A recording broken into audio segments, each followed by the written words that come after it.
皆さんこんにちは。 YouTube の魔女ジャパンサイファイのアジェイです。今日解説するのは水星の魔女第15話。今日もパーミットスコアをぶち上げまくって解説考察していきます。いやもうこの第15話めちゃくちゃガンダムしまくってたんじゃないでしょうか。第15話この画面を拡大してみるとめちゃくちゃやばいこと書かれています。お任せください。そしてシャディクの語った世界の恐るべき仕組み、かなり分かりづらかったと思いますが、ここもお任せください。もうバリュートパックのように優しく包んで分かりやすく説明していきます。それでは早速解説考察していきましょう。まず地球のシーンの解説から。今回の1話でフォルドの夜明けの実態が見えてきましたね。フォルドの夜明けは難民キャンプ兼軍事組織という体裁でしたね。画面に映っている通り彼らの物資はかなり少なくなっていました。またフォルドの夜明けのキャンプの張り紙には様々な窮状が語られていました。まず画面中央の Save your food, save the earth、食事を我慢すれば地球を救える。さらにその下には Saving Energy for Swift Victory、 早期の勝利のためにはエネルギーを節約しろ。ここに書いてあるのはまさに彼らの戦術ですね。物資やエネルギーが欠けている地球側の軍隊はスペーシアンのように長期戦を挑むことができないわけです。フォルドの夜明けの作戦行動は常に時間が限られていましたよね。プラントクエタ襲撃戦も同じで、ルブリスもまた短期決戦用です。さらに画面左側には Water supplies 2 liters、 水の供給は1日2リットルまで。さらに画面左端奥にはクリニックのオープン時間まで記載されています。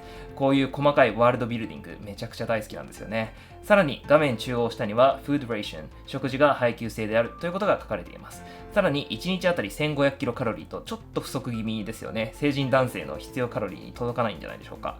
また右には感染症対策と書かれています。彼らはフォルドの夜明けは難民を収容しているので、感染症も彼らの命を奪う原因になります。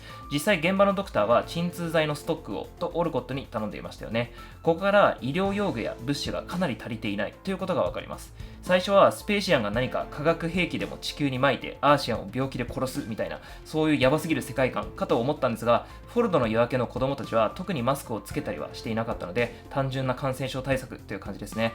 そこまでエグくなくて安心しましたね。水星の魔女にも、良心があるということでしょうか。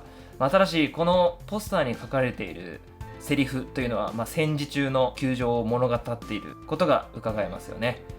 また冒頭ではカッピカピになったグエルが発掘されました。グエルは第12話で父親を殺して実戦を経験し、精神も摩耗しています。さらに劇中ではジェターク社はもうすぐ潰れると言及されていましたよね。これは一体なぜでしょうか。ジェターク社は水星の魔女シーズン1から負け続きです。まずはグエルが水星の田舎企業に敗北したことで株価が下がりました。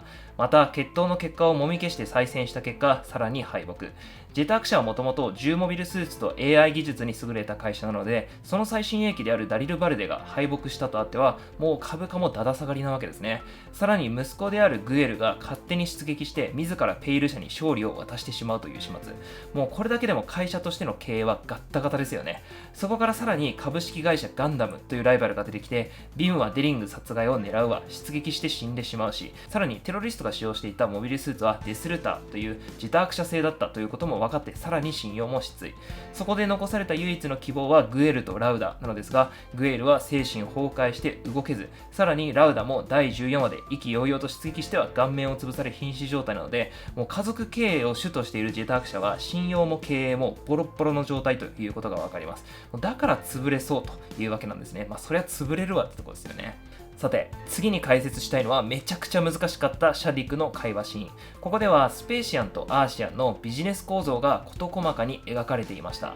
この会話超難しかったですよね。でもお任せください。説明しましょう。まずシャディクの会話に入る前にノレアとニカの会話に戻りましょう。ここでノレアが重要な発言をしています。何十何百という同胞が治安活動の名目で殺されていきますと発言してましたね。ここから分かるのはスペーシアンはアーシアンを搾取しているというその搾取の中身ですね。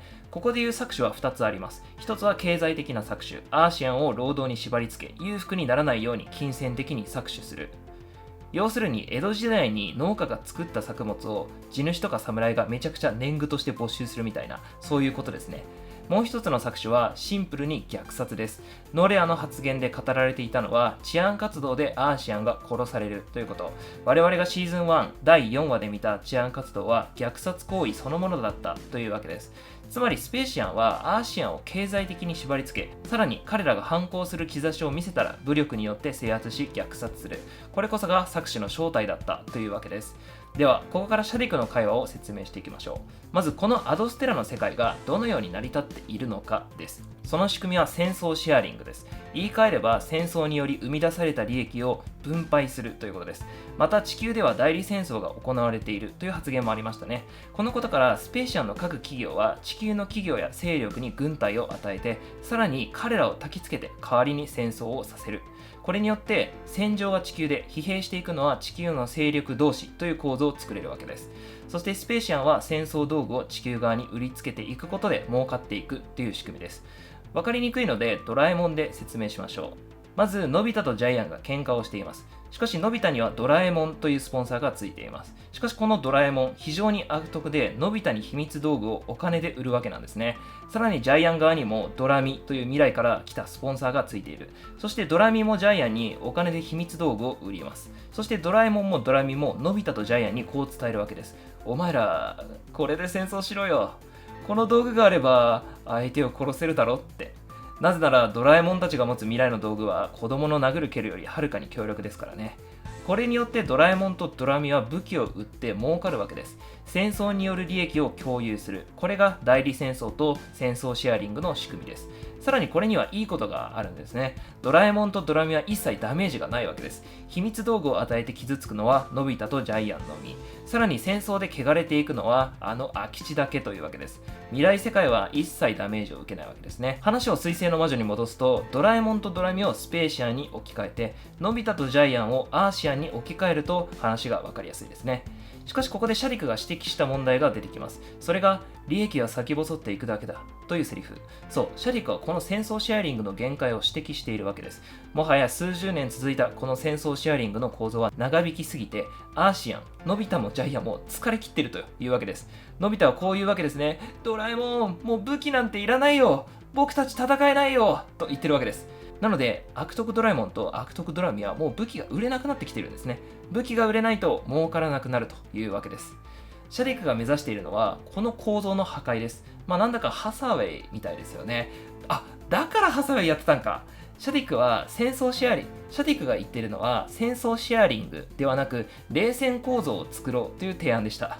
これまた難しいんですけど、どういうことなんでしょうか。答えは、シャディクは地球から搾取するというのではなく、地球に力を与えて地球 VS 宇宙の公平な構造を作り出そうと言っているわけです。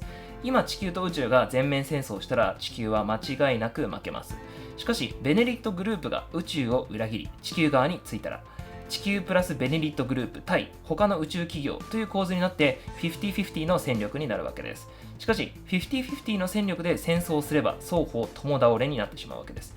シャディクが狙っているのは 50-50 で戦えばお互い死んでしまうので、戦わずにお互いがお互いに恐怖しながら軍備を買っていく冷戦構造であれば儲かるでしょうということです。さらにそこには搾取構造はなく、あくまでも公平な緊張関係になるということです。例えばロシアとアメリカが昔冷戦をしている時、お互いがお互いに恐怖してとにかく核ミサイルを作りまくりましたよね。幸いお互い核ミサイルを撃つことはなかったわけですが、核ミサイルが増えたんで核ミサイルや儲かったということです。話をまとめると、悪徳ドラえもんと悪徳ドラミがジャイアンとのび太を焚きつけて戦争をさせていたという世界観だったんだけれど、のび太もジャイアンもいつの間にか死にそうになっている。だったらドラミちゃんが裏切ってドラえもん VS ドラミ足すジャイアン足すのび太という構図にすれば、より秘密道具が売れるよねという、そういうことを言ってるわけです。あれ、これ何の話だったっけ。ここまで来ればなぜシャディクが地球と協力しているのかもわかるわけですね。さて、この第15話、話が少し脇道にそれてしまった感はありましたが、モビルスーツ戦闘がかなり激しくて見応えがありましたし、政治の話ががっつり掘り下げられたので、ここを理解しておくと、この後の展開がかなり楽しめる、そんな回でしたね。その他にも、モビルスーツ戦闘やオルコットの過去などは別の動画で解説するので、そちらもお楽しみに。しかしスレッタ・プロスペアラ周りが全カットというのは結構大胆でしたね。ぜひ第15話の皆さんの感想もコメント欄で教えてくださいね。そして他に気づいたことがあればコメント欄で教えてください。それでは皆さん、次の SF でお会いしましょう。